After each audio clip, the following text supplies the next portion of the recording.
Something more serious at Hatfield, New Town in Hertfordshire, where houses literally had their roofs blown off. New houses with roofs of aluminium sheeting. When the storm got a grip, they went flying away like leaves in autumn. What a horrible experience, the ceiling taking off over your head. It happened to many of the 50 houses damaged by the storm. And where did they go to? All those rooftops.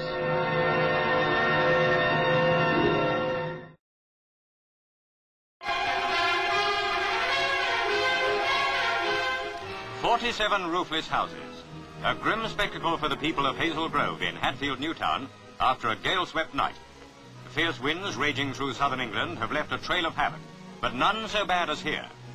Without warning, the light aluminium roofs were torn away, and 47 families are homeless. As always, disaster brings out the best in people, and help, both official and unofficial, is quickly forthcoming. Neighbours find space for the victims.